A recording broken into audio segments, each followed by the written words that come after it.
La luz fría de la sala de espera del Hospital San Judas no era un accidente, era un castigo.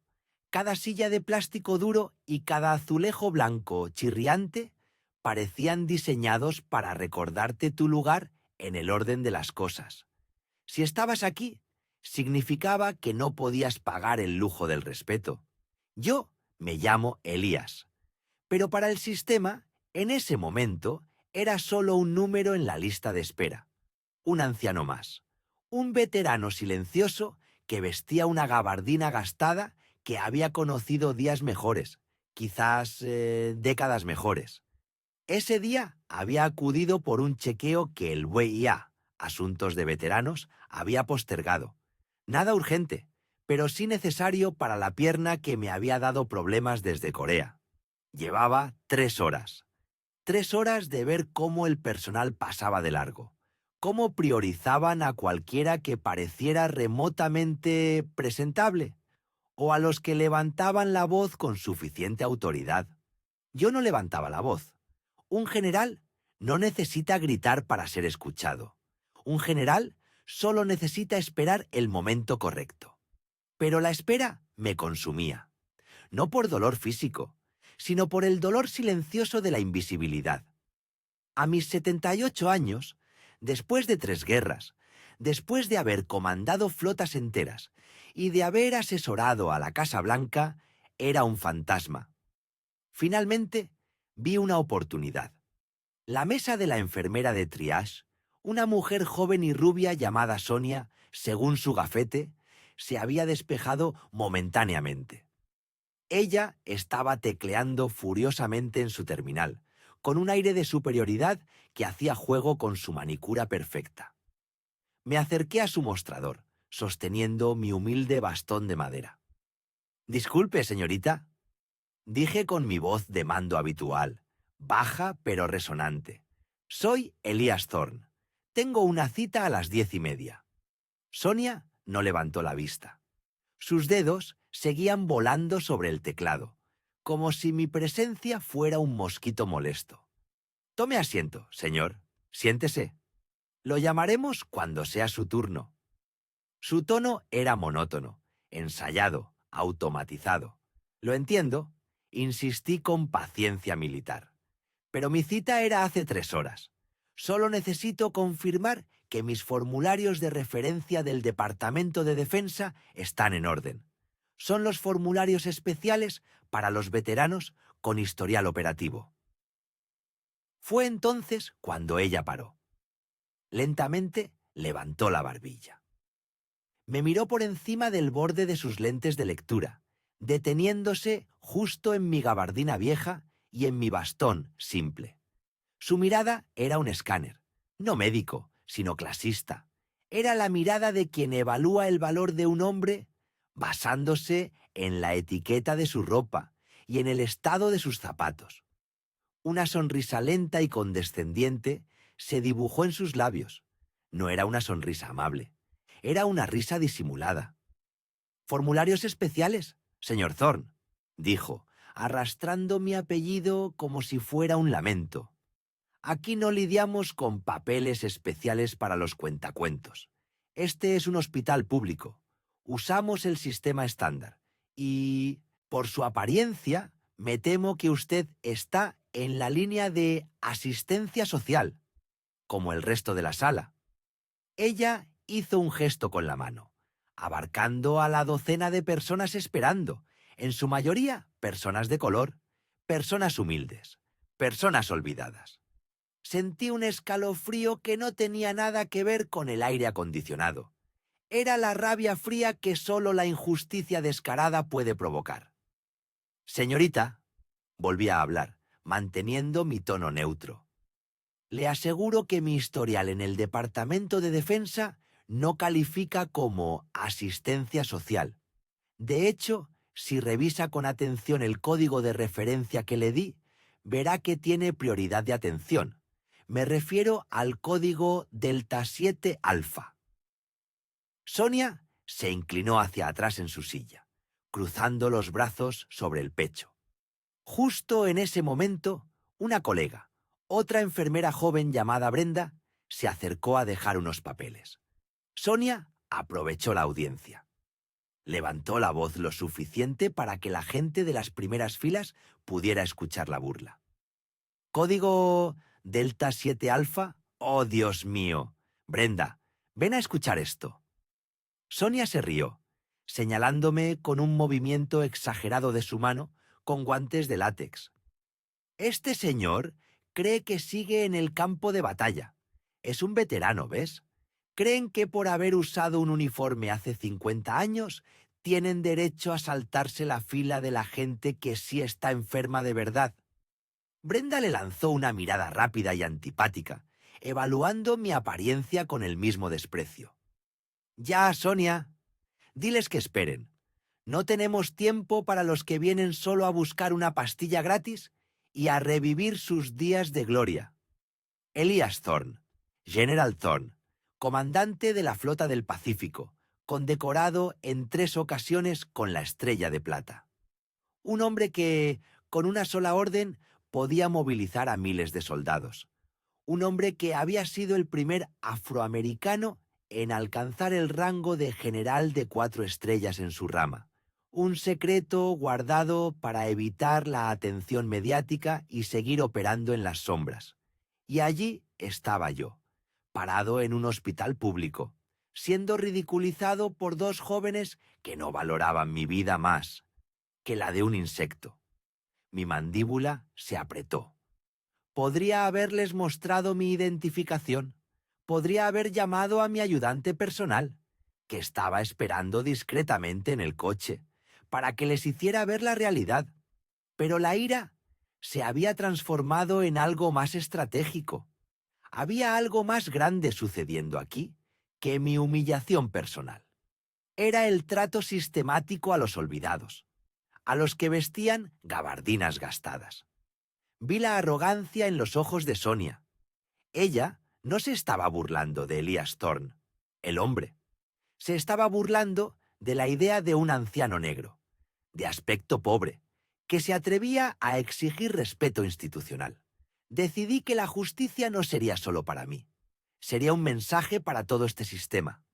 Ya veo, dije, mi voz volviéndose peligrosamente tranquila. Las palabras cortaban, el aire frío. Parece que la prioridad aquí no la dicta el servicio, sino el juicio personal. Sonia bufó. La prioridad la dicta el sistema, señor. Y el sistema dice, espera, vuelva a su silla, no haga un escándalo. Mientras regresaba a la silla de plástico, mi mente trabajaba a la velocidad de la planificación de una campaña militar. No discutiría, no rogaría, simplemente ejecutaría. Me senté y me perdí entre la multitud de cuerpos cansados y rostros preocupados. Saqué mi teléfono satelital, que parecía un simple teléfono antiguo de tapa, otra medida para mantener mi anonimato, y lo encendí bajo el ala de mi gabardina. No hice una llamada. Abrí un archivo encriptado. Elias Thorne no había venido solo al hospital ese día. Había venido a comprobar la eficiencia de una institución que recibía fondos masivos de la Seguridad Social y del Departamento de Defensa, y que había sido señalada en reportes internos por su trato deficiente a la población veterana y de bajos recursos. Mi visita era una inspección silenciosa. La humillación de Sonia, la burla de Brenda y la espera inhumana no eran incidentes aislados, eran pruebas. Mis dedos, que habían firmado órdenes que cambiaron el curso de la historia militar, se movieron rápidamente sobre la pantalla diminuta. Activé un canal de comunicación seguro y comencé a escribir un mensaje breve, conciso, que iba dirigido directamente al despacho de la Secretaría de Sanidad Nacional y al jefe de personal del Pentágono, con copia al Consejo de Supervisión del Hospital San Judas. Lo escribí en lenguaje cifrado, un lenguaje que nadie en ese hospital y muy pocas personas fuera del círculo de poder podrían entender. El mensaje era simple y devastador. Se titula Acción inmediata requerida. Evaluación de riesgo crítico, nivel Delta. Mientras Sonia reía con Brenda sobre algún paciente que acababan de mandar a la sala de espera por exagerar sus síntomas, yo estaba tecleando la línea de cierre que sellaría no solo el destino de esas dos enfermeras, sino el destino de toda la unidad médica. La gente a mi alrededor seguía tosiendo y esperando, ajena a que el viejo veterano de la gabardina gastada acababa de emitir una orden que cerraría administrativamente el hospital entero antes de la medianoche. El botón de envío se iluminó en rojo. Lo presioné.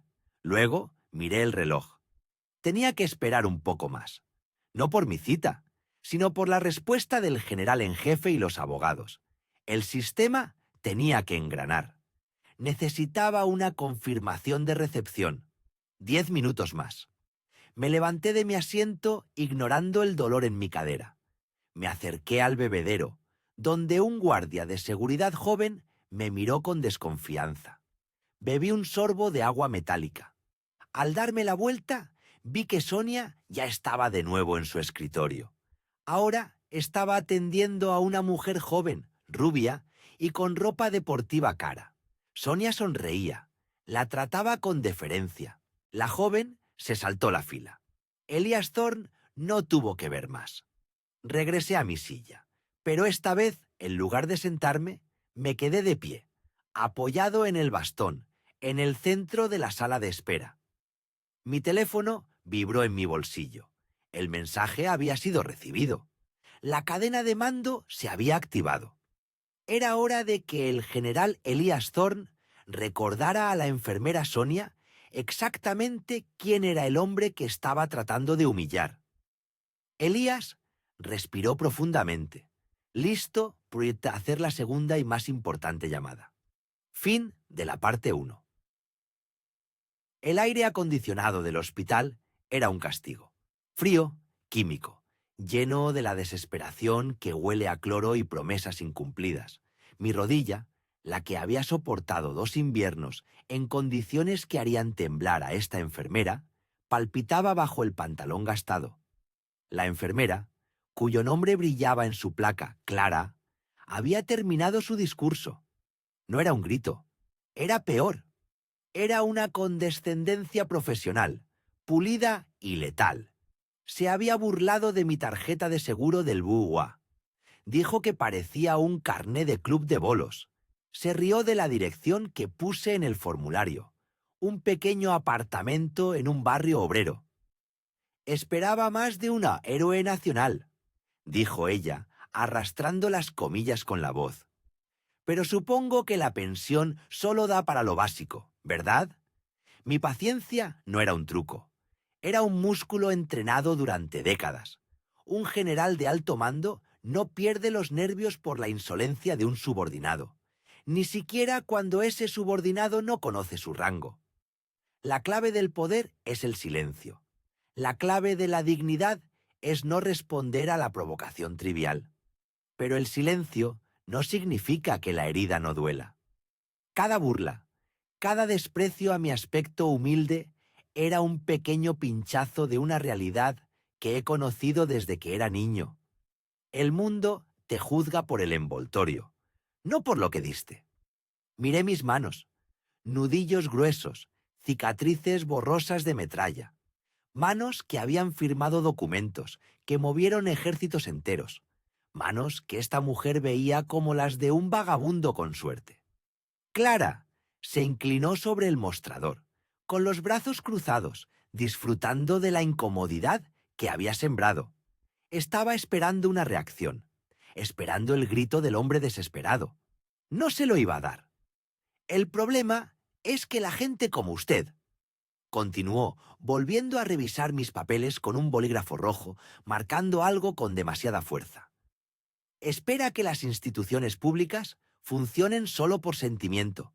Pero esto es un hospital, es burocracia. Ella hizo una pausa dramática. Me miró a los ojos, una mirada que decía: sé que eres inferior. Sus formularios de hace 20 años están incompletos. Necesito los originales firmados por el capitán Davis. ¿Tiene esa documentación aquí, señor? Ella sabía que no. Nadie lleva documentos de hace 20 años a una cita de rutina. Era una táctica dilatoria, una forma de enviarme de Minien vuelta a casa, a la calle, a esperar 3 meses más.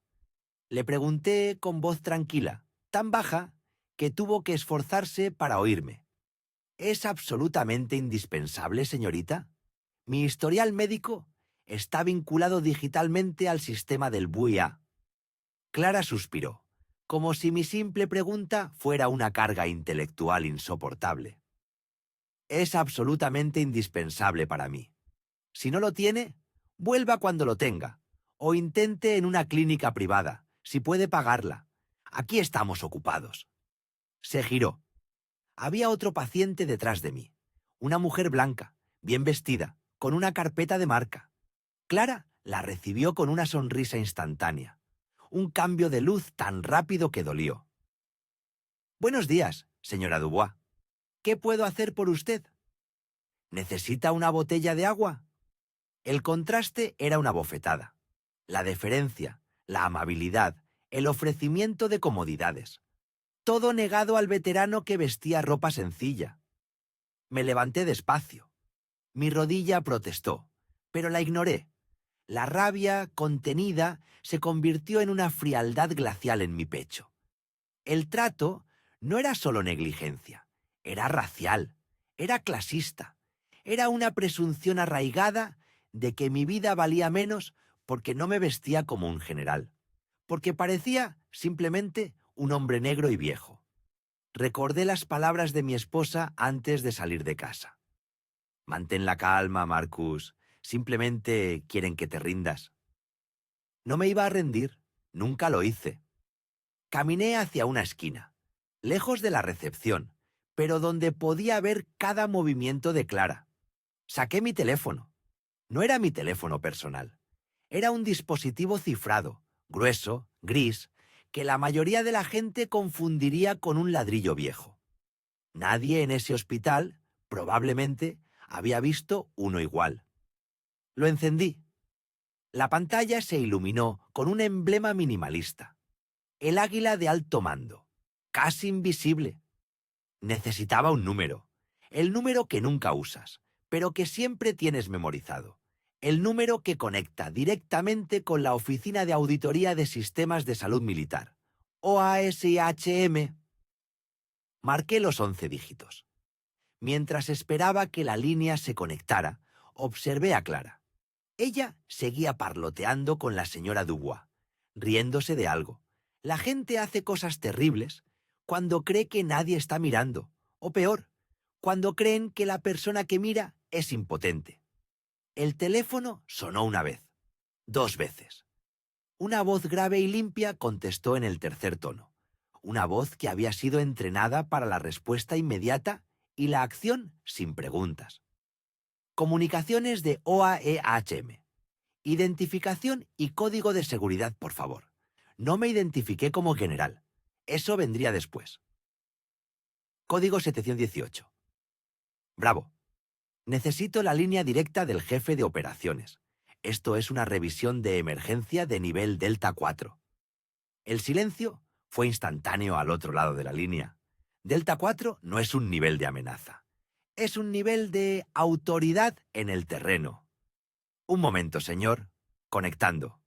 Esperé, mirando la forma en que Clara se recostaba en su silla, ajena a que su carrera profesional estaba a punto de colapsar silenciosamente sobre sus pies. La humillación que sentí hacía un momento se había disipado. No era ira, era planificación. La enfermera creía que estaba lidiando con un hombre insignificante con documentos incompletos. Yo estaba lidiando con un sistema fallido de respeto. Y los sistemas fallidos se cierran y se reestructuran. La línea volvió a sonar, ahora con un timbre diferente, más urgente. General, es un placer. El coronel Vance está en línea. Vance, dije, usando un tono que no dejaba lugar a dudas sobre mi posición, aunque mi voz era baja y medida. Necesito que rastrees este GPS en el Hospital Público Central de la ciudad. Necesito una auditoría operativa completa iniciada en los próximos 10 minutos. El coronel Vance, sabiendo que yo no hacía peticiones de este calibre a la ligera, ni siquiera preguntó ¿por qué? ¿Alcance de la auditoría general? Total, quiero revisar todo el personal del piso de admisión, incluyendo sus protocolos de manejo de veteranos y sus historiales de cumplimiento de código de conducta. Y quiero que los sistemas me muestren sus redes de afiliación, especialmente el área de recepción de Triage 1. ¿Entendido? ¿Se requiere presencia física de nuestro equipo en el sitio inmediatamente? Miré a Clara, que ahora se estaba poniendo un auricular para tomar una llamada privada, mientras la señora Dubois esperaba. Estaba violando las reglas más básicas de su trabajo, creyéndose intocable. Aún no, respondía Vance. Quiero que la auditoría empiece silenciosamente. Quiero ver cuánto tardan en notar que están siendo escaneados. Y Vance, dígame, general. Quiero que prepares una orden de cierre temporal. Solo la orden, no la ejecutes. Aún no. Pero la quiero lista para mi firma inmediata. Por incumplimiento de código ético y discriminación sistémica. Vance no dudó. Conocía las implicaciones de tal orden. No era solo un despido. Era un terremoto administrativo que podía paralizar las operaciones de salud pública de la región por días. Listo, general. Se inicia el procedimiento silencioso. ¿Qué hacemos con la situación personal en este momento? Colgué el teléfono cifrado sin responder. Sabía exactamente lo que tenía que hacer. Guardé el dispositivo en mi bolsillo, sintiendo el peso reconfortante de la autoridad. Volví al mostrador. Clara estaba terminando su llamada personal, aún con la sonrisa molesta en el rostro. «Disculpe», dije, y mi voz, aunque baja, atrajo la atención de varias personas en la sala de espera. Había un nuevo tono en ella. Ya no era la voz de un veterano cansado, era la voz de mando. Clara me miró con fastidio. Le dije que estoy ocupada y usted no tiene los papeles. Saqué mi billetera. No la billetera gastada que usaba para las compras. Una billetera de cuero sobria y delgada, escondida en un bolsillo interior. No saqué mi identificación militar formal. Saqué algo mucho más pequeño, discreto y letal en un entorno administrativo. Era una tarjeta de acceso. No brillaba.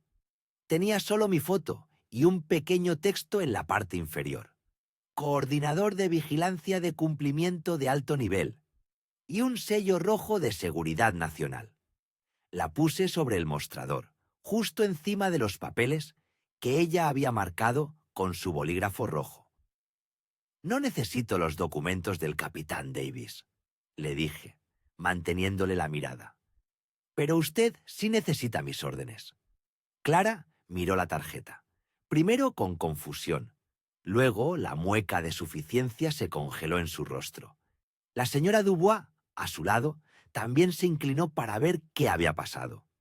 Clara intentó tomar la tarjeta para examinarla mejor, pero puse mi dedo sobre ella, deteniéndola. «No la toque, solo léala». El color abandonó lentamente su rostro. El sello rojo, la descripción del cargo. No era solo un general de alto rango. Era un general que había venido a inspeccionar. Sus labios se movieron, tratando de formar una disculpa, un retroceso. Y en cuanto a mi rodilla, continué, ignorando su pánico creciente. No es su jurisdicción decidir si mi dolor es una prioridad. Ahora, levántese del asiento. Señor, no sé. Usted me acaba de negar servicio médico esencial basándose en mi apariencia y me ha exigido documentos que están digitalmente disponibles en la red federal, a la cual usted tiene acceso directo si hace su trabajo correctamente. Ella se puso de pie, temblando. Yo solo seguía el protocolo. No, señorita, usted estaba ejerciendo el prejuicio. Y eso, en una institución que recibe fondos federales para veteranos, es una falta grave. Una que no necesita los documentos del capitán Davis para ser probada. Me incliné ligeramente. Mis ojos se clavaron en los suyos. Ahora, llame a su supervisor. Dígale que el general Vega necesita hablar con él en su oficina. Y dígale que traiga el plan de contingencia por cierre de unidad. Y esperé. El silencio en la recepción era absoluto. La señora Dubois ya no sonreía. Clara dudó un instante, su orgullo luchando contra el miedo. Era un error que sellaría todo. Ella abrió la boca para protestar, para decir que el general nunca estaría allí, que no podía ser real. Pero yo había previsto esto. Había una última cosa que necesitaba que ella supiera. No para mi satisfacción, sino para la necesidad de la justicia completa. Abrí mi abrigo, no llevaba el uniforme, pero en el interior del forro, visible solo a corta distancia, había una insignia militar de alto mando, cosida discretamente. Una estrella de 4 puntas. El grado que define el poder absoluto. El pánico la golpeó con la fuerza de un camión. Ella tartamudeó y corrió hacia el teléfono interno. Tengo que llamar al doctor Moreno. No, señorita. La detuve. Mi voz fría como el hielo. El doctor Moreno no será suficiente. Mejor llame al administrador del sistema y dígale que acabo de activar una revisión operacional de nivel Delta 4. Miré a la señora Dubois y a los otros pacientes que observaban. Y en cuanto a usted, señorita, dije a Clara, mi atención volviendo a ella. No solo ha puesto su trabajo en peligro. Acaba de poner todo este edificio en peligro de cierre inmediato. Clara se desplomó contra el mostrador, las manos cubriendo su boca. El general había terminado su juego de ser un simple veterano humilde. La humillación se había acabado. Ahora comenzaba la justicia. Y la primera persona que sabría la verdad sería el administrador, que en ese preciso momento estaba entrando al hospital sin saber que el hombre que acababa de entrar a su clínica solo para una cita simple estaba a punto de desmantelarla pieza por pieza. El coronel Vance me envió un mensaje cifrado a mi reloj. Auditoría en progreso. Cierre listo para firma en 9 minutos. 9 minutos, el tiempo suficiente para que el administrador llegara y recibiera mi primera orden. La unidad de recepción de Triage 1 cerraría a las 11:00 am, empezando por la reasignación de la enfermera Clara. Me senté de nuevo, la rodilla todavía palpitando, pero ahora con una nueva sensación. La satisfacción tranquila de quien está a punto de corregir un error histórico. Mi siguiente paso era crucial. Necesitaba que el administrador entendiera la escala de mi autoridad. No solo sobre este hospital, sino sobre todos los contratos de salud en el Estado. La llamada del supervisor tardó demasiado. Demasiado para mi paciencia. Me levanté una última vez y caminé directamente a la puerta que decía «Solo personal autorizado». No era una sugerencia, era un permiso, y yo estaba autorizado.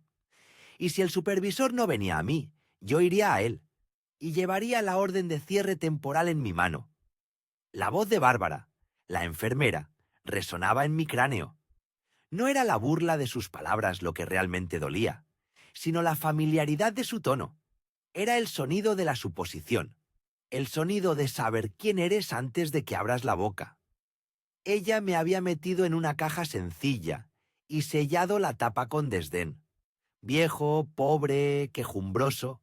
Veterano, sí, pero el tipo de veterano que solo sirve para llenar una cuota de estadísticas, no para merecer respeto inmediato. Me quedé sentado en esa silla dura, sintiendo el metal frío a través de mi chaqueta de trabajo barata. Mi mano, sin quererlo, acarició la cicatriz profunda en mi antebrazo. Una cicatriz de Kandahar. no de una pelea callejera o de un accidente civil. ¿Humilde? Por necesidad, sí. Había pasado décadas dirigiendo la logística de operaciones que ella ni siquiera podía comenzar a imaginar. Mi uniforme verdadero, guardado en un baúl de cedro con sellos de 3 continentes, pesaba más en historia que toda esta ala del hospital en infraestructura.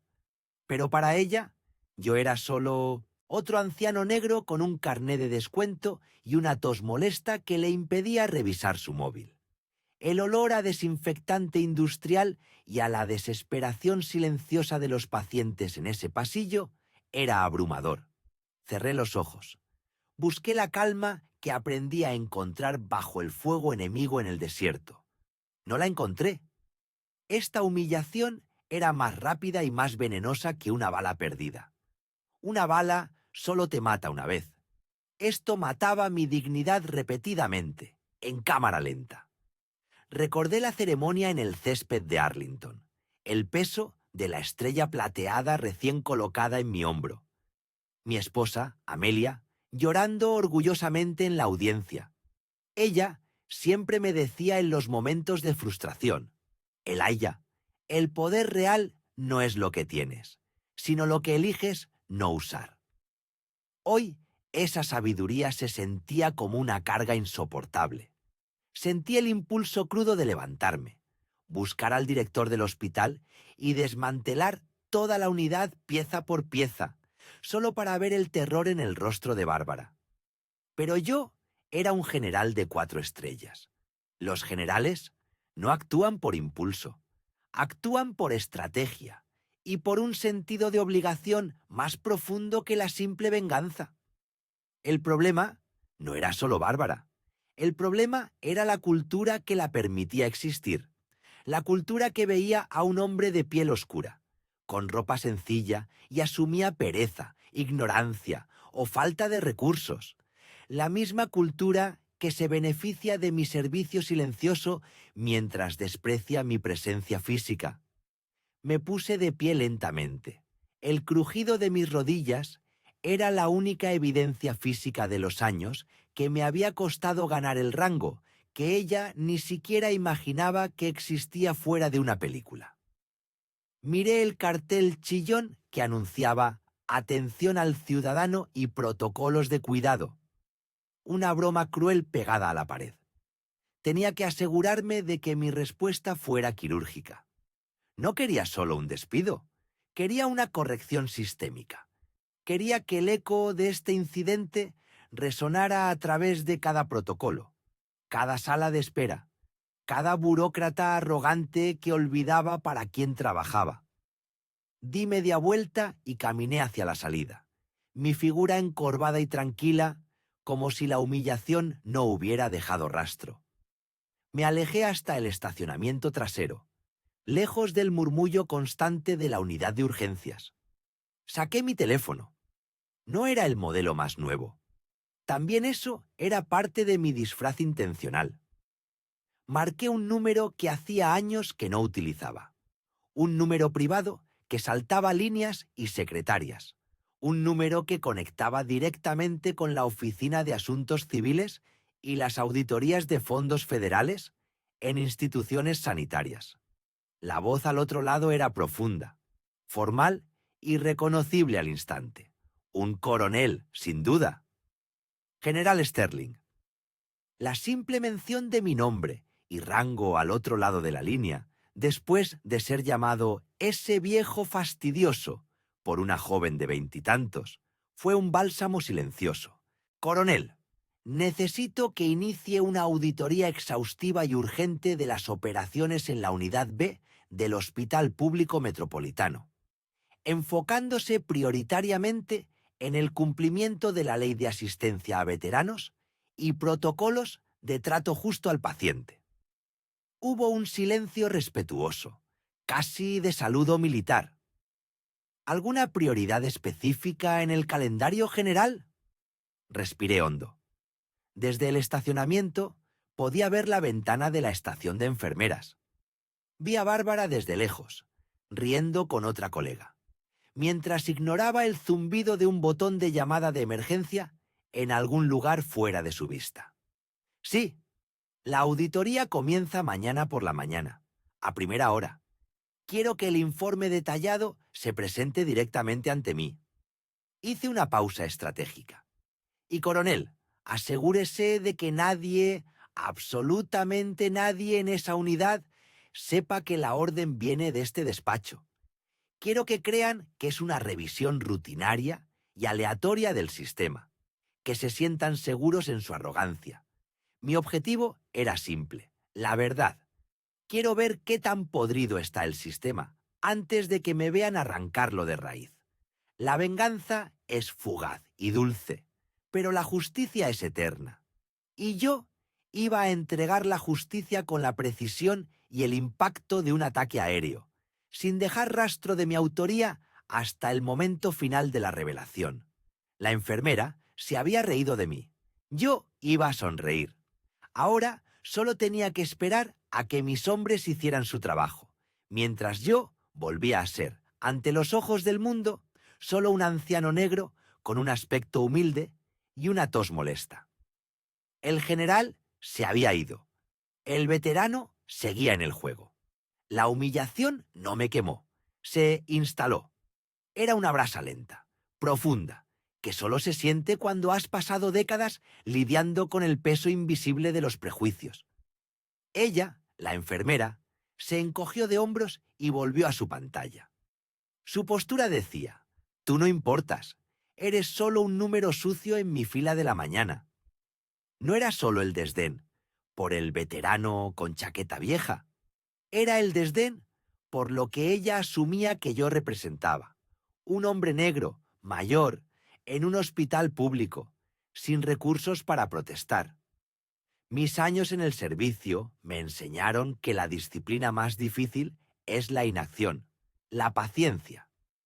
Si hubiera revelado mi identidad en ese instante, el resultado habría sido una disculpa forzada, un despido aislado, una grieta superficial, pero yo ya no buscaba venganza personal. Yo buscaba justicia sistémica, y para eso necesitaba que el sistema se expusiera por completo, sin que nadie pudiera alegar que su comportamiento había cambiado bajo la presión de un uniforme con estrellas. Me senté de nuevo, no en la silla de espera, sino en la silla de un auditor. Observé. Vi a una anciana toser sin recibir un vaso de agua. Vi a una madre joven rogar por un formulario que la auxiliar se negaba a entregar. Vi la misma indiferencia aplicada a docenas de rostros. La sala de B, espera, no era un espacio de curación. Era una zona de guerra de baja intensidad, donde los pacientes luchaban contra la burocracia, la fatiga y el racismo de clase. El aire estaba pesado con la desesperación contenida. La enfermera era solo un síntoma, no la enfermedad. La enfermedad era la impunidad. Me levanté despacio, sintiendo el hormigueo familiar en mi espalda baja, un recuerdo constante de los campos y las largas noches. Me acerqué al mostrador de nuevo, esta vez con una voz que, aunque baja, llevaba el peso del mando. «Necesito hablar con un supervisor o el administrador de turno», dije. Mi voz era plana, sin emoción, pero cada sílaba era un ladrillo pesado. Ella levantó la mirada, ahora con una mezcla de fastidio y sorna. «¿Problemas, abuelo? Si va a reportarme porque le dije que se sentara, le diré que el supervisor está muy ocupado. Tienen cosas más importantes que atender que sus sentimientos». Respiré, conté, como me enseñaron hace 50 años en la academia. Esto no es sobre mis sentimientos, es sobre la violación de los protocolos de triaje, la gestión inadecuada de la sala de espera y el trato discriminatorio hacia al menos 3 pacientes que he observado en los últimos 15 minutos. Su sonrisa se amplió. La máscara de profesionalidad se rompió por completo. «Oh, vaya, tenemos un inspector secreto. ¿Es usted acaso de la Administración de Asuntos de Veteranos? Porque la gente como usted usualmente solo viene a quejarse, no a ayudar. Váyase a sentar, general frustración. El sarcasmo en la palabra general me golpeó con fuerza. Era una burla cruel, sin saber cuán cerca estaba de la verdad. Justo en ese momento, una mujer vestida con un uniforme azul más formal, probablemente la supervisora, salió de una oficina trasera, sosteniendo una pila de documentos. «¿Qué pasa aquí, Clara? ¿Por qué tanta conmoción?», preguntó la supervisora con tono cansado. Clara, la enfermera, rodó los ojos y me señaló con el bolígrafo. «Este señor, un veterano, cree que estamos violando protocolos. Se ofendió porque le dije que esperara. Quiere que me sancionen, supongo». La supervisora me escudriñó de arriba abajo. Vi en su mirada exactamente lo que había visto en la de Clara. El cálculo rápido de mi valor social. La conclusión de que yo no representaba ninguna amenaza. «Señor», dijo la supervisora, su voz teñida de la condescendencia que solo el poder institucional puede conferir. «Si usted no está satisfecho con nuestro nivel de servicio, le sugiero que se dirija a una clínica privada. Este es un servicio público y hacemos lo mejor que podemos con los recursos que tenemos». Luego añadió, con un tono que pretendía ser profesional, pero que sonaba completamente hueco: «No podemos permitir que los pacientes alteren el funcionamiento de la unidad. Si no se sienta tranquilamente, tendré que llamar a seguridad para que lo escolten fuera. ¿Entendido?». Esa fue la última gota. No el insulto, sino la amenaza de expulsión por exigir dignidad. El sistema no solo estaba roto, estaba activamente defendiendo su propia podredumbre. Fue en ese instante que Marcus, el hombre con dolor de espalda, desapareció, y el general de 4 estrellas, el que respondía solo ante las más altas esferas del poder militar y civil, tomó el control. Mi mano, que había estado descansando en el bolsillo de mi chaqueta gastada, se cerró alrededor del pequeño dispositivo de comunicación satelital. Era un modelo antiguo, diseñado para la discreción total. No se veía como un teléfono, se veía como una pequeña radio bidireccional, casi olvidada. Sabía que activar ese canal era iniciar un proceso irreversible. No una queja, no una demanda, sino la movilización inmediata de recursos de inspección federal, activados bajo el Código de Amenaza de Seguridad Nacional Institucional. El código 7 Delta. Era un código que no usaba desde que tuve que investigar una grave negligencia en un hospital militar en el extranjero. Levanté la mirada. Mis ojos ya no eran los de un paciente cansado, eran los de alguien que estaba a punto de ordenar un ataque quirúrgico. No dije una palabra más. Solo asentí levemente a la supervisora, manteniendo la calma que ella confundió con sumisión. «Gracias por la aclaración», susurré. Mi tono era tan tranquilo que pareció una disculpa. Me di media vuelta y caminé lentamente hacia la puerta principal del hospital. No para irme, sino para obtener la cobertura de señal necesaria para mi equipo. Mientras la puerta automática se abría, pude escuchar a la enfermera y a la supervisora riéndose brevemente detrás de mí. Una risa corta, de triunfo. Habían ganado su pequeña batalla contra el veterano molesto. Afuera, bajo el sol invernal y el frío aire de la mañana, me detuve al lado de mi camioneta humilde, que parecía fuera de lugar, junto a los SUV relucientes de los médicos. Saqué el dispositivo satelital de mi bolsillo. Su peso en mi mano era reconfortante. Era el peso de la autoridad absoluta. Abrí el canal seguro.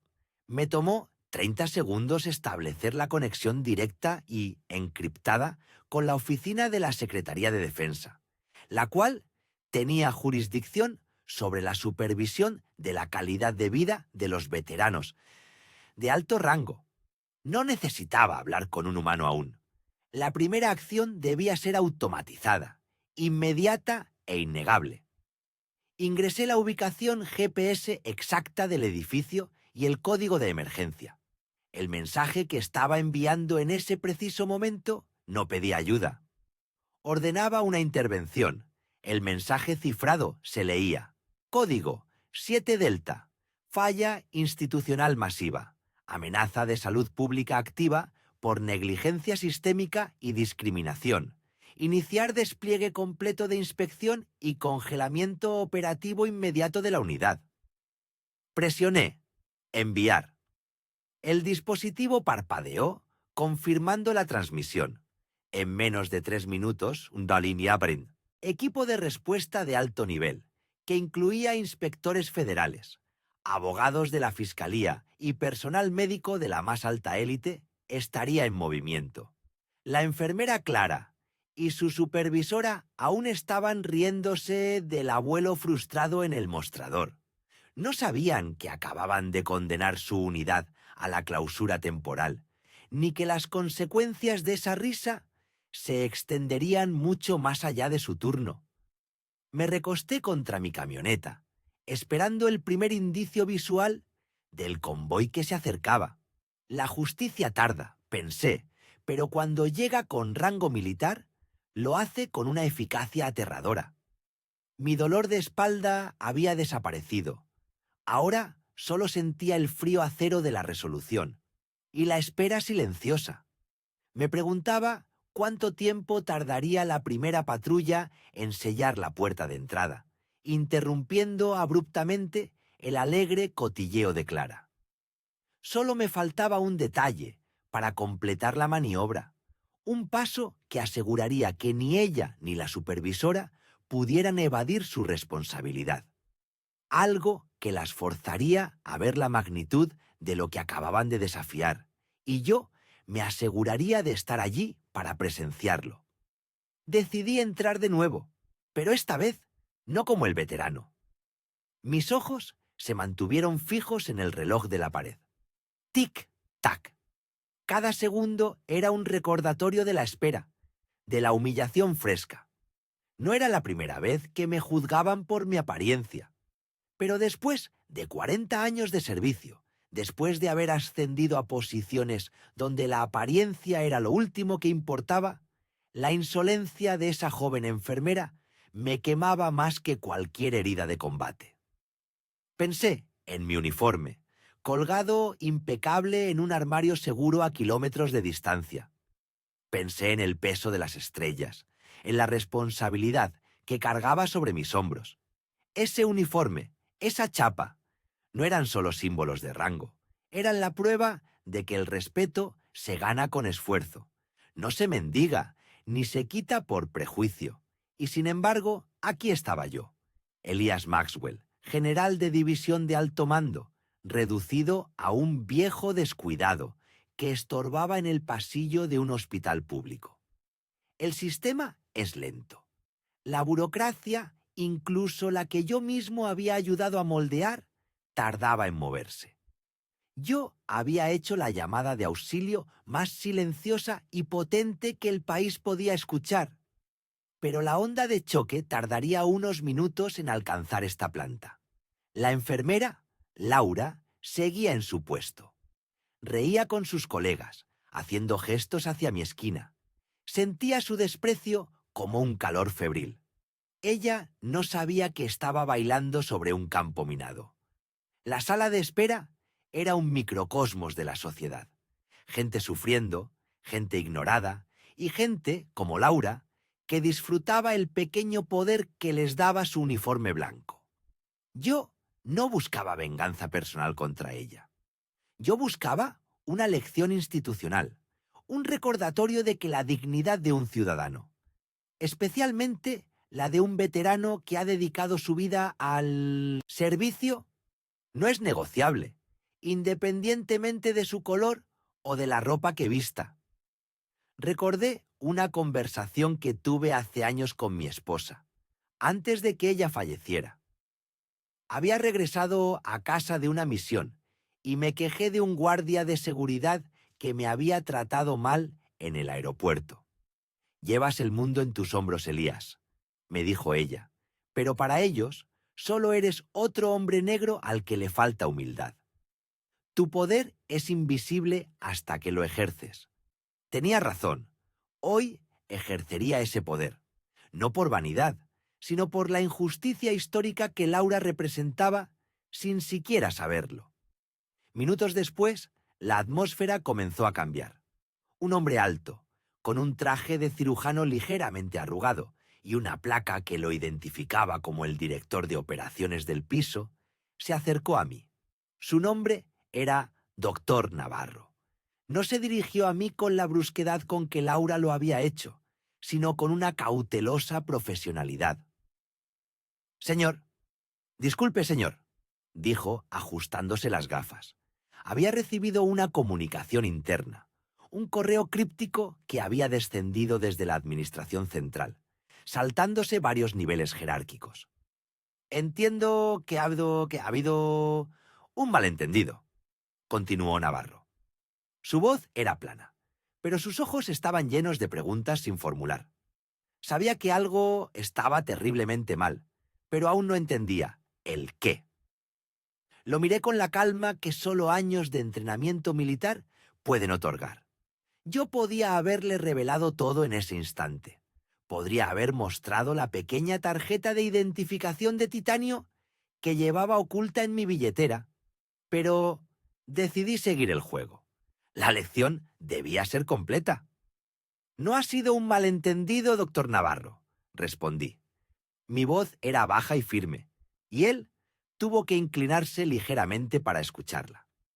«Ha sido una falta de respeto flagrante y una violación de los protocolos de atención al paciente que su personal debe jurar seguir». Navarro palideció. Los protocolos.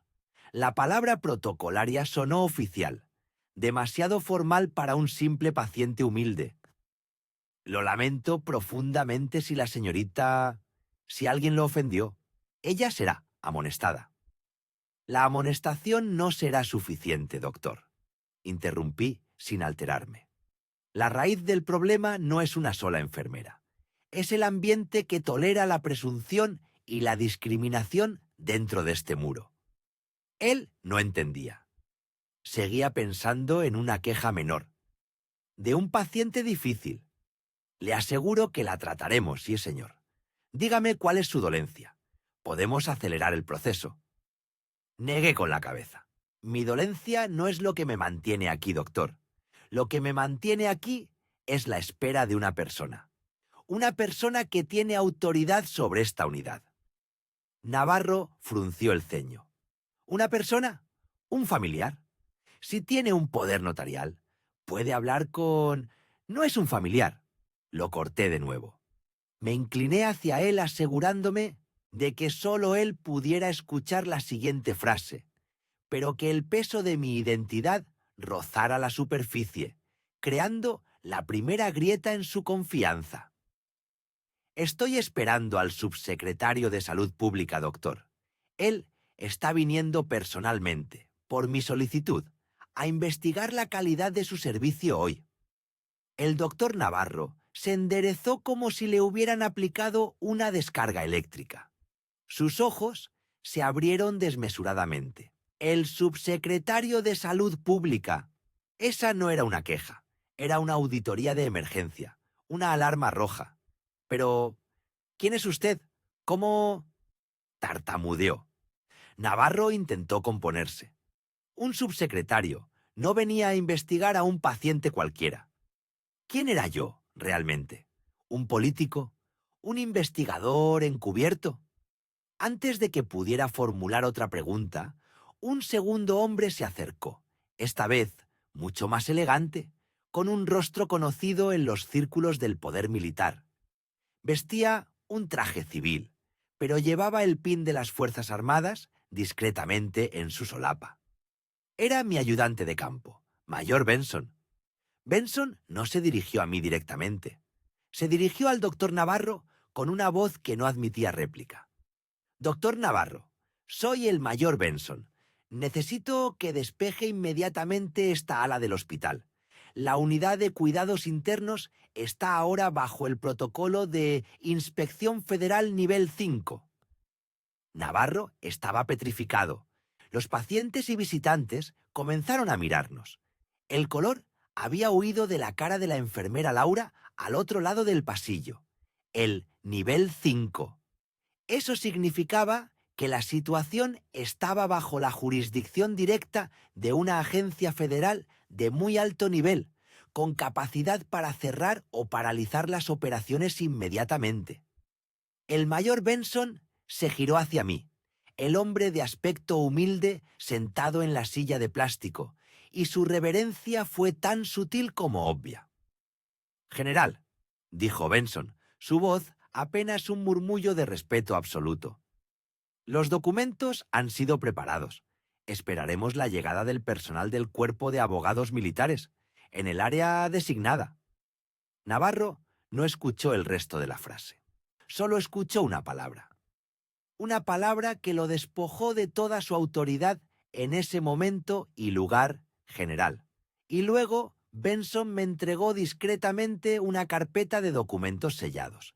«General, el cierre temporal de esta unidad hospitalaria está programado para entrar en vigor en los próximos 15 minutos, a menos que se revoque la orden por su autoridad directa».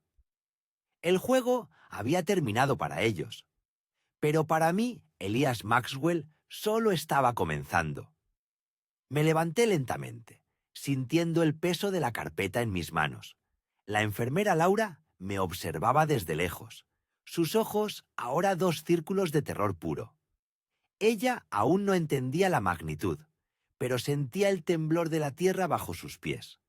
Era hora de que viera lo que pasa cuando se le falta el respeto a un hombre que ha aprendido a equilibrar la humildad con el poder absoluto. Abrí la carpeta y saqué una hoja de papel con el membrete oficial del Comando Superior. No era una queja, era una orden de clausura. Y yo tenía la pluma. Solo faltaba mi firma. El teléfono no paró de sonar durante días. No eran llamadas de disculpa. Eran gritos mudos de pánico administrativo. El consejo del hospital, el comisionado de salud de la ciudad, los donantes principales, todos intentando medir la profundidad del corte que acababa de dar. Ignoré la mayoría. No estaba haciendo esto por el ruido, sino por el silencio que siguió a la risa de Elsa. Coronel Hayes, mi jefa de gabinete, se encargó de la gestión del caos. Yo necesitaba distancia para pensar con claridad, no para deleitarme en la humillación ajena. Hayes conocía mis demandas. No habría acuerdos extrajudiciales secretos. No habría un retiro temprano con beneficios que ocultara el problema bajo alfombras. Quería consecuencias públicas, documentadas, que resonaran en el sistema que había permitido que la indiferencia y la discriminación se convirtieran en la norma. Lo primero que hicieron fue ofrecer dinero. Siempre dinero. Me ofrecieron financiar un ala nueva del hospital, un centro de veteranos que llevara mi nombre, una fundación de caridad. Lo rechazamos sin siquiera pestañear. Creyeron que mi dignidad tenía un precio, que mi frustración podía ser canjeada por ladrillos nuevos y una placa de bronce. Mi dignidad fue comprada con años de servicio y heridas, no con sus fondos de emergencia. Yo buscaba un ajuste de cuentas moral, no una donación fiscalmente deducible. Me senté en mi oficina, observando los informes que Hayes había preparado. No se trataba solo de Elsa. Ella era el síntoma más visible. El doctor Peterson, el director de la unidad, había estado presente en la sala. Había oído su tono despectivo y no había intervenido. Peor aún, los informes revelaban patrones de quejas anteriores sobre el trato a pacientes de bajo nivel socioeconómico y minorías. Quejas archivadas, ignoradas, silenciadas.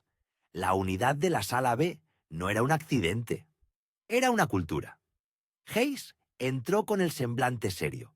Había estado negociando con los abogados del hospital, que parecían haber perdido su capacidad de argumentación ante la Ley 334b de regulaciones federales de asistencia veterana. «General», dijo Hayes, «ofrecen la destitución inmediata de Elsa, la de Peterson y una investigación interna supervisada por el Departamento de Justicia y una carta pública de disculpa firmada por el gobernador de la Junta. Era el mínimo. Era lo que cualquier persona razonable habría aceptado para dar carpetazo al asunto. «No es suficiente, coronel», respondí, sintiendo el frío peso de la decisión. «El daño va más allá de 2 personas. Quiero la unidad». Hayes me miró. Sabía lo que significaba. «¿Quiere la reestructuración completa o el cierre, general?» «Cierre», afirmé. «Definitivo. Traslado de todos los de Sombetestati, pacientes a otras instalaciones certificadas. Nadie se queda en la sala B. Debe ser desmantelada pieza por pieza para que no quede rastro de cómo se permitió el trato a los veteranos». Hayes asintió y se retiró a ejecutar la orden. No discutía. Sabía que mi decisión estaba anclada en una verdad que nadie en ese hospital había querido ver. Unas horas más tarde, el CEO del hospital, el señor Vance, se presentó personalmente en mi residencia militar. Nunca antes lo había visto tan cerca. Vestía un traje que parecía hecho de seda líquida, pero el sudor le brillaba en la frente. Intentó la estrategia sincera, la de 2 viejos amigos resolviendo un malentendido. «General», comenzó con voz temblorosa, «esto es un error. Elsa es solo una manzana podrida. Podemos deshacernos de ella». Mis ojos se fijaron en él. «Señor Vance», dije con la calma que da el poder absoluto, «una manzana podrida necesita un árbol enfermo para crecer. Y yo no vengo a podar el árbol, vengo a talarlo». Saqué los documentos de mi escritorio. Eran las directrices para la ejecución. La primera directiva era la suspensión inmediata y permanente de toda financiación federal para esa unidad específica, citando fallas recurrentes en la adhesión a los protocolos de no discriminación y estándares de atención a veteranos. Esto era más que un despido. Esto era una asfixia económica que afectaba a cientos de empleados. La segunda directiva iba dirigida a Peterson. Prohibición permanente de ocupar cualquier puesto de supervisión financiado con fondos federales. Él había permitido la cultura. Vance leyó los documentos y su rostro perdió todo el color. Intentó argumentar sobre la burocracia, sobre los costos sociales. «Habrá protestas, general, la pérdida de empleos, la pérdida de respeto», le interrumpí. «Es más costosa que cualquier partida presupuestaria, señor Vance. El Hospital Público Metropolitano aprenderá hoy que la dignidad de un veterano, especialmente un veterano negro y humilde, no es negociable». Le indiqué la puerta. La reunión había terminado. Él era solo el mensajero de su propia derrota. La clausura de la Unidad B no era un acto punitivo, sino quirúrgico. Se extirpa el cáncer para salvar el cuerpo. Pero el cuerpo, el hospital, recordaría el día en que un hombre al que vieron como basura desechable entró y exigió respeto con el peso de toda la estructura de mando detrás de él. La batalla administrativa estaba ganada. La batalla emocional, sin embargo, aún requería un último movimiento. Elsa todavía estaba esperando su oportunidad para argumentar su versión de los hechos ante algún comité de ética del hospital. No sabía que su destino ya no se decidía en ese edificio. Se decidía en el Pentágono. Solo me faltaba una cosa: asegurarme de que ella viera exactamente quién era el hombre que había humillado. ¿Y por qué? Llamé a Hayes y le di la última instrucción. La más personal de todas. «Prepara mi uniforme de gala completo», le dije, «y coordina una visita formal. Mañana voy a ese hospital y quiero que Elsa esté allí, en primera fila». La tensión no era el fin. Era la preparación para el acto final. El aire en esa oficina se había vuelto denso, casi irrespirable, no por la temperatura, sino por el miedo. Yo me quedé sentado, con la carpeta de documentos sobre mis rodillas, mientras los hombres con títulos resonantes, el CIO, el director de junta, el jefe de personal, entraban en pánico silencioso. El miedo no venía de mí gritando, venía de mi calma absoluta. General, murmuró uno, secándose el sudor de la frente, entiendo la gravedad, pero cerrar una unidad entera es una medida extrema. Levanté mi mano, deteniendo su súplica a mitad de la frase. No necesitaba elevar la voz. El peso de mi posición lo hacía por mí. Cuando les traje mi problema, yo no era el general Marcus Thorne. Yo era un veterano negro, de aspecto cansado, pidiendo ayuda básica. Y su sistema, su protocolo y, lo más importante, su personal fallaron, sistemáticamente, hoy, y por lo que he investigado, fallaron muchas veces antes. Abrí la carpeta y deslicé una hoja hacia él. Era la orden ejecutiva, prefirmada de la Oficina del Comando Médico Superior. No era una amenaza, era un hecho consumado. Esto no es una negociación, es la ejecución de una política. Esta unidad operó bajo estándares de sesgo y negligencia que son incompatibles con la atención al veterano. El desmantelamiento comienza ahora. El personal será reasignado y evaluado por completo. La señorita Torres será relevada de sus funciones inmediatamente. Mencioné a la enfermera. El silencio fue total. Me preguntan por qué el cierre es extremo. Es extremo porque esta unidad es una herida. Y cuando una herida está gangrenada, no le pones una tirita. Cortas de raíz. El CIO, un hombre que parecía haber pasado toda su vida dando órdenes, ahora se encogía. General, por favor, solo permítanos capacitar al personal. Podemos hacerlo en un curso acelerado. Negué con la cabeza. Una expresión de profunda decepción en mi rostro.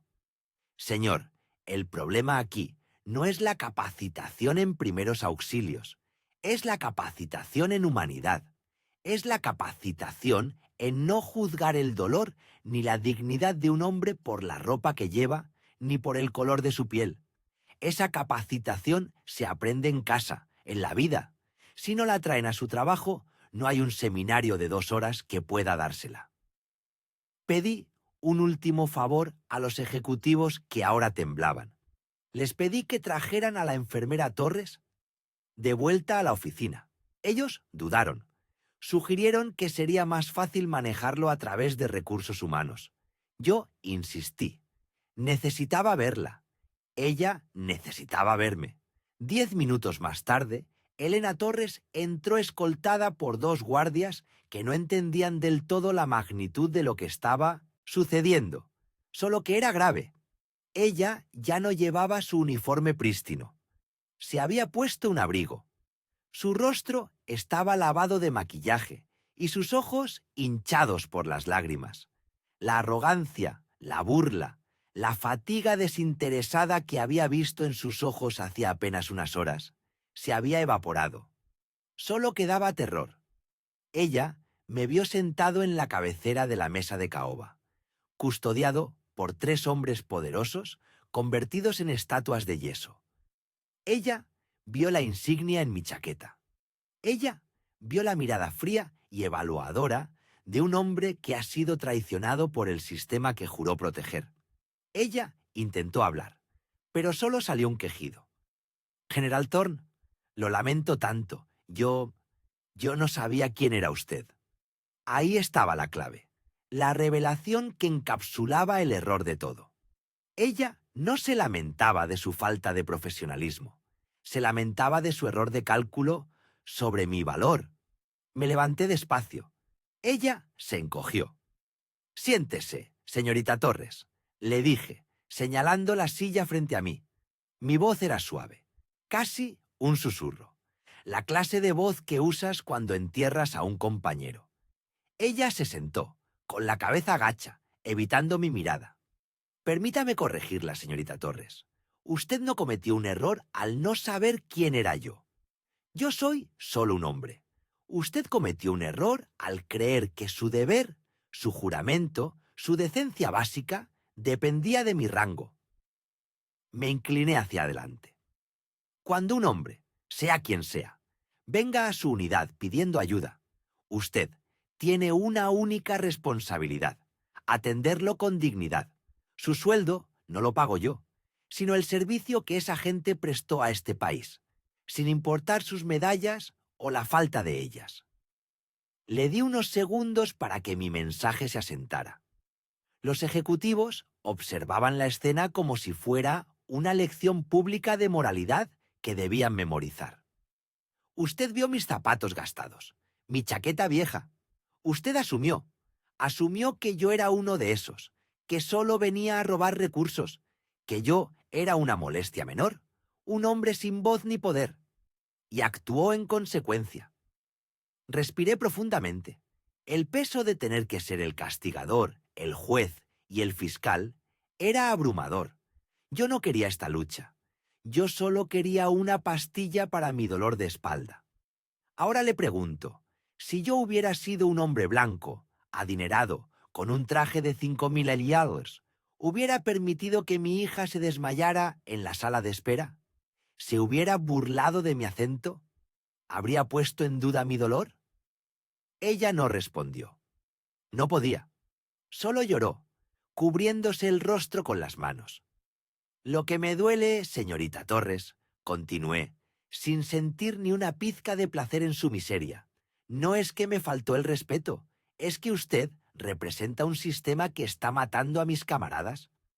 Un sistema que castiga la humildad y recompensa la arrogancia. Y eso es lo que el General Thorne no puede tolerar. Le indiqué a uno de los guardias que le entregara una hoja doblada. Ella la tomó con manos temblorosas. Era la carta de terminación firmada por el director del hospital, un hombre que en ese momento estaba hablando por teléfono en voz baja fuera de la sala, tratando de salvar su propio cuello. Usted está despedida, señorita Torres. No por mí, sino por su elección. El hospital necesita gente que sirva a la gente, no gente que sirva a sus propios prejuicios. Ella se puso de pie, incapaz de mirarme a los ojos. Lo entiendo, general. Lo siento. De verdad lo siento. Su voz era un hilo fino. Espero que así sea, le respondí. Y con eso la escoltaron fuera de la oficina para siempre. Una vez que la puerta se cerró, el silencio regresó, solo interrumpido por el sonido de los teclados y los teléfonos silenciados de los ejecutivos. El director de junta se aclaró la garganta. General Thorne, todas las medidas están siendo tomadas. La prensa será notificada con un comunicado neutral sobre reestructuración de servicios. Internamente sabemos la verdad. Esto no volverá a suceder. Lo dudo, dije, levantándome finalmente. Me dolía la espalda, pero no tanto como antes. La justicia, incluso la amarga, tenía un efecto analgésico. Sucederá de nuevo, señor, porque el racismo y el clasismo son la columna vertebral de muchas de estas instituciones.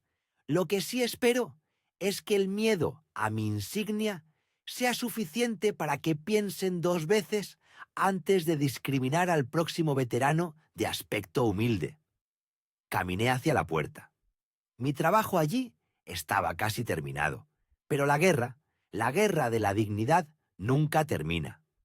Antes de salir, me detuve. Hay una cosa más. Les dije a los hombres poderosos que ahora me miraban como si fuera una deidad vengativa. Mi hija, Alicia, estuvo en el suelo de su sala de espera, en el dolor que la enfermera ignoró. Ella merece ver que la justicia no es solo para los hombres con estrellas en los hombros. Ella merece ver que su padre, el humilde, fue escuchado. Saqué mi teléfono y le envié un mensaje a Alicia. Solo una palabra. Terminado. Necesitaba irme de ese lugar contaminado. La unidad pronto sería sellada y la investigación se expandiría a otros hospitales de la red. La onda expansiva de mi revelación apenas estaba comenzando. Salí del hospital, ignorando las miradas furtivas de los médicos y el personal que ya habían escuchado los rumores. El coche oficial me esperaba. Mientras me dirigía a la base para la reunión con el secretario de Defensa, que esto iba a requerir, mi mente se concentró en la tranquilidad que me había costado tanto. La enfermera había pagado su precio. La institución estaba pagando el suyo. Pero el costo real, el costo de tener que usar el poder de un general para obtener la simple dignidad de un hombre, ese era un precio que la comunidad negra había estado pagando por siglos. Y mientras yo había ganado esta batalla, sentía un cansancio profundo. ¿Hasta cuándo tendríamos que llevar la armadura, visible o invisible, solo para que nos trataran como seres humanos? La respuesta no me llegaría esa noche. Solo la certeza de que el informe que estaba a punto de redactar cambiaría las políticas de admisión a veteranos de todo el país. Este no era el fin, era la reestructuración. Pero antes de sumergirme en el papeleo, tenía una cosa pendiente. Tenía que volver a casa. Tenía que ver a mi esposa y a mi hija. Tenía que asegurarles que, incluso en la oscuridad, la verdad y la justicia, con suerte, siempre encuentran la manera de brillar.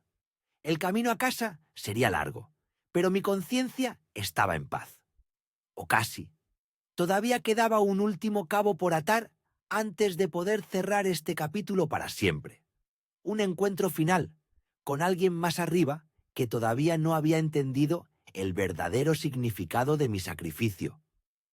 El silencio que cayó sobre la oficina del director del hospital no era de asombro, era el silencio de la ley, el silencio que precede a la sentencia.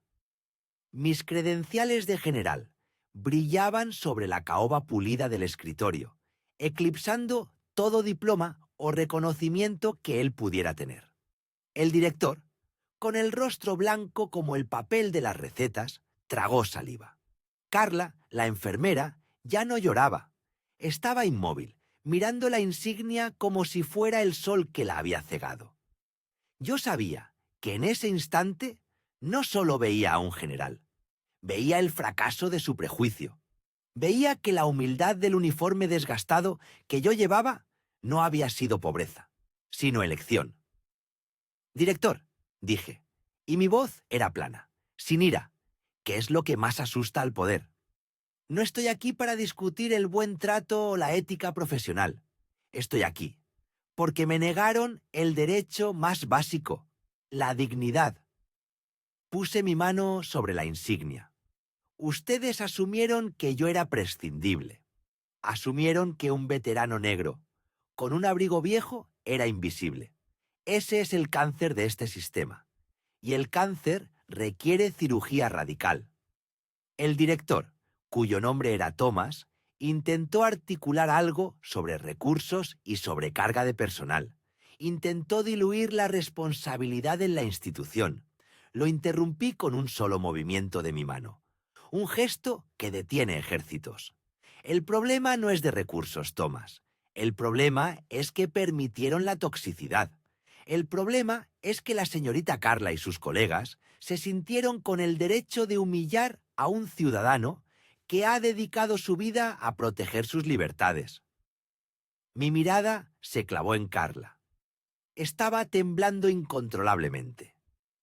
«Yo entiendo el miedo, Carla», le dije, usando su nombre por primera vez. «Pero el miedo no justifica el desprecio. Tu trabajo era servir y sanar. Elegiste juzgar y despreciar». Ella intentó hablar. «General, yo lo siento mucho». «No me lo digas a mí», respondí. «Díselo a todos los veteranos que llegan aquí buscando ayuda y se encuentran con una barrera de clasismo y racismo. Tú no me faltaste el respeto a mí, Carla. Le faltaste el respeto a cada hombre y mujer que puso su vida en juego por este país». Saqué un documento doblado de mi bolsillo de la chaqueta de campo. Era breve y conciso. Como general de alto mando, con supervisión directa sobre la administración de asuntos de veteranos y las licencias de las instalaciones médicas que atienden a nuestro personal, he tomado una decisión inmediata y no negociable. La tensión era tan gruesa que podía cortarse. El director Thomas miraba el papel como si fuera una granada sin seguro. El departamento de veteranos no puede tolerar la indiferencia sistémica. Esta unidad, el ala de atención primaria de este hospital, permanecerá cerrada a partir de las 20:00 horas de esta noche, indefinidamente. La boca del director se abrió. General, no puede hacer eso. Es una institución vital. Una institución vital que envenena a sus pacientes, Thomas. Sí, puedo. Y lo acabo de hacer. Mi decisión no era solo una represalia contra Carla. Era una declaración de guerra contra la complacencia. La señorita Carla será suspendida inmediatamente en espera de una revisión formal, que le aseguro concluirá en la revocación de su licencia médica, por falta de conducta ética y profesional grave. Carla rompió a llorar de nuevo, un llanto seco y ahogado, pero ya no había pena en él, solo el sonido hueco de la pérdida total. El resto del personal del ala será evaluado. Exijo una auditoría completa de los protocolos de trato y diversidad. Si encuentran un solo punto de prejuicio o negligencia deliberada, las repercusiones alcanzarán niveles que usted no puede imaginar. Doblé el documento que confirmaba la orden de cierre y me lo guardé de nuevo. Me levanté lentamente. El director Thomas parecía haber envejecido 10 años en 10 minutos. ¿Por qué, general?, murmuró el director.